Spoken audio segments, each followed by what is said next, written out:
Hello students, as it is a lockdown, so we are going to have a class of subordination in English. Okay, so in English there are different kind of sentences like simple sentence, compound sentence and complex sentence. So here we are going to have a quick review on complex sentence. We are not going to study about simple or compound sentence. So when we talk about subordination is a subordinating conjunction joins a clause to another on which it depends for its full meaning. That means it is dependent to each other. There are two sentences which are joined by a subordinating conjunction. That is, example is after, because, if, that, though, although, till, before, unless, as, when, where, while.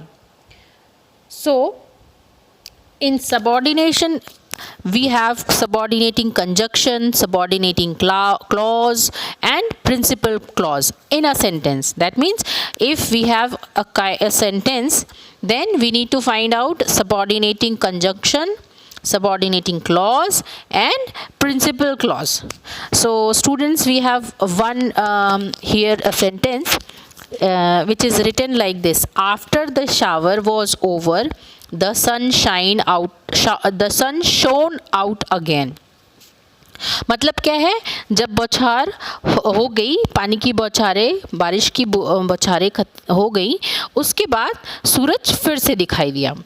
तो after क्या है, हमने अभी ऊपर देखा subordination में क्या है, आफ्टर भी है सबऑर्डिनेटिंग कंजंक्शन में. सो आफ्टर क्या हो जाएगा, subordinating conjunction. The shower was over, ये क्या है, सबऑर्डिनेटिंग क्लॉज है. और the sun shone out again, ये प्रिंसिपल क्लॉज हो जाएगा. ठीक है, अब क्यों है सबऑर्डिनेटिंग क्लॉज, एक सेंटेंस लिखा हुआ है द शावर वॉज ओवर और यहाँ पे the sun shone out again भी है. दो सेंटेंसेस हैं, हम इसको क्या करेंगे, दो सेंटेंसेस लेंगे. पहला तो है द शावर वॉज ओवर और सेकेंड वाला होगा the sun shone out again. अब क्योंकि हमारे पास सबऑर्डिनेटिंग कंजंक्शन लगा हुआ है इस सेंटेंस के पहले, इसलिए ये सबऑर्डिनेटिंग क्लॉज हो जाएगा. और ये सेंटेंस कॉमा के थ्रू अलग है. अगर आप देखेंगे तो दोनों सेंटेंसेस अलग अलग हैं, सिर्फ आफ्टर के थ्रू ये दोनों जुड़ रहे हैं. द शावर वॉज ओवर, ये भी एक सेंटेंस है.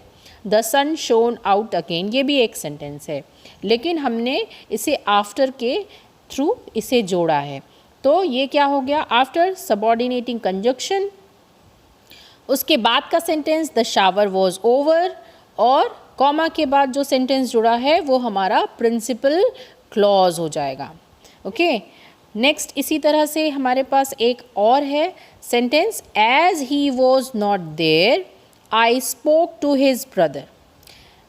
सेंटेंस क्या कह रहा है, जैसा कि वो वहाँ नहीं था इसलिए उसके भाई से उसने बात की, है ना. तो क्या है, एज हमारे पास ऊपर देखिए, एज हमारे पास सबऑर्डिनेटिंग कंजंक्शन है, तो एज हमारा सबऑर्डिनेटिंग कंजंक्शन हो गया है. और he was not there, he was not there भी एक सेंटेंस है. अच्छा, जब हम इस पूरे सेंटेंस की बात करते हैं, हमने स्टार्टिंग में बताया कि सेंटेंसेस 3 तरह के होते हैं, सिंपल, कंपाउंड एंड कॉम्प्लेक्स. तो कंपाउंड जो है, कॉम्प्लेक्स सेंटेंस जो है वो हमारा सबऑर्डिनेटिंग कंजंक्शन में आता है. तो जब हम इस पूरे सेंटेंस की बात करते हैं तो this is not a simple sentence, this is not a compound sentence, but it is a complex sentence. Alright, next हमने अभी जैसे क्वेश्चन लिया है सेकेंड वाला sentence, he was not there. As हमने बताया सबऑर्डिनेटिंग कंजंक्शन है and he was not there subordinating clause है. And I spoke to his brother, ये हमारा प्रिंसिपल क्लॉज है. ओके, प्रिंसिपल क्लॉज, और ये पूरा क्या हो जाएगा, these ये पूरा sentence, this all sentence will be a complex sentence, not a compound और अ सिंपल सेंटेंस, राइट।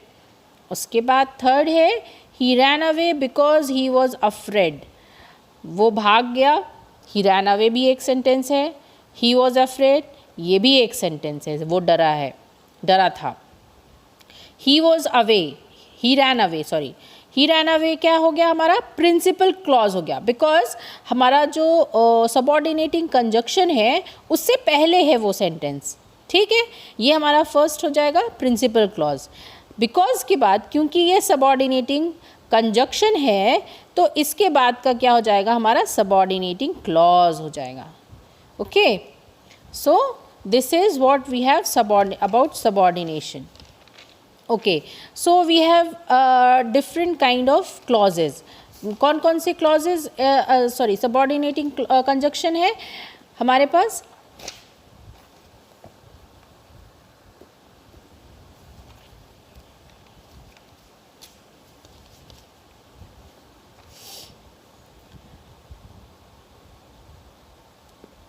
देखिए एक हमारे पास है answer the first question before you proceed, पहले क्वेश्चन का आंसर दो, आप बाकी आगे बढ़ो। तो हमारे पास बिफोर हमने पहले देखा है कि बिफोर क्या है हमारा, सबऑर्डिनेटिंग कंजक्शन में आता है, तो उससे पहले के जो सेंटेंस होगा वो हमारा प्रिंसिपल क्लॉज होगा, और उसके बाद का जो सेंटेंस होगा वो सबऑर्डिनेटिंग क्लॉज होगा। सबऑर्डिनेटिंग कंजक्शन में classified according to their ways, ऐसे हमारे पास बहुत सारे हैं कंडीशंस जिससे हम सबऑर्डिनेटिंग क्लॉज को, कंजक्शन को हम फाइंड आउट कर सकते हैं, जैसे टाइम है, कॉज और रीज़न है, पर्पज़ है, रिजल्ट और कॉन्सिक्वेंसेस है, कंडीशन है एंड कंपैरिजन है, okay. So we are going to study these all by tomorrow. Thank you.